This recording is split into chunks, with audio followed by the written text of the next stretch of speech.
দুজন ছেলে, একজনের নাম এমজে মারু আর আরেকজনের নাম হচ্ছে কি মিষ্টি মায়ের দুষ্টু ছেলে। যাই হোক, ওটা বোঝাই যাচ্ছে ওটা ফেক নাম। তো কাশ্মীরের ঘটনার উপর আমি অনেক কিছু শেয়ার করেছি। হ্যাঁ, অনেকে সাপোর্ট করেছে আর কয়েকজন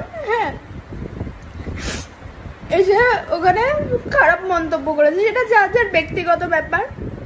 তো এসে কারো পছন্দ নাই হতে পারে, তার হয়তো গায়ে লেগেছে ব্যাপারটা, সে এসে খারাপ মন্তব্য করতেই পারে, তাই কোনো কিছু না। এসে যারা সাপোর্ট করেছে এই বিষয়টা তাদেরকে তো গালিগালাজ করেছে, আমাকে গালিগালাজ করেছে, ঠিক আছে ভাই, গালিগালাজ অবধি ঠিক আছে। এখন যখন দেখছে কোনো লজিকে পারছে না, তর্কে পারছে না, এখন এসে আমার মেসেঞ্জারে এসে ভুলভাল লিখছে, আমার রীতিমতো রেপ থ্রেট দিচ্ছে যে বাড়ি থেকে তোকে তুলে নিয়ে যাবো, তোকে এই করে দেবো সেই করে দেবো। সকাল থেকে ফোন পর্যন্ত করেছে, ফোন করে মানে মেসেঞ্জারে কল করে রীতিমতো রেপ থ্রেট দিয়েছে।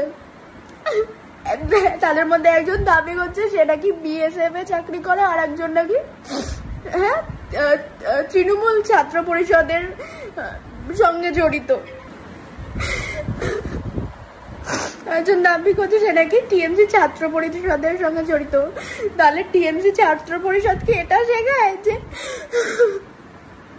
যে কোনো মেয়ের কমেন্ট সেকশনে এসে তাকে রেপ থ্রেট দেওয়া, কোনো কথা যদি সেটা পছন্দ না হয় তাকে বাড়ি থেকে তুলে নিয়ে গিয়ে তাকে ধর্ষণ করা, সেটা বলা।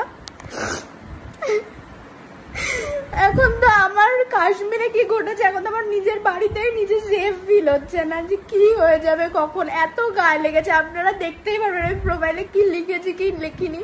তাদের এতটা গায়ে লেগেছে, তারা তর্কে আর পাচ্ছে না কারোর সঙ্গে। কমেন্ট সেকশনে এসে রীতিমতো আমি ধমকাচ্ছে, যেন আমি ডিলিট করে দিই পোস্টগুলো, না হলে হচ্ছে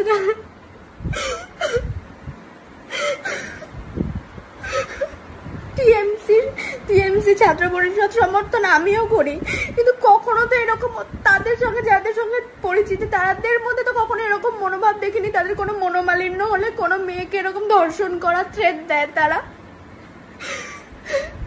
কোথায় আছি মানে হচ্ছে গিয়ে নিজের বক্তব্যটুকু রাখলে, যদি আজকে আমি ছেলে হতাম, বাকি ছেলেরা ওখানে যারা, তারা তো ভুলভাল খেয়েছে, ভুলভাল গালিগালাজ খেয়েছে ওদের কাছে।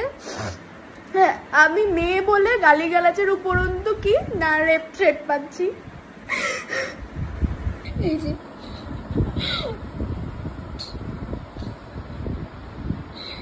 একটা ছেলে, এই যে হচ্ছে এটা এমজে মারু,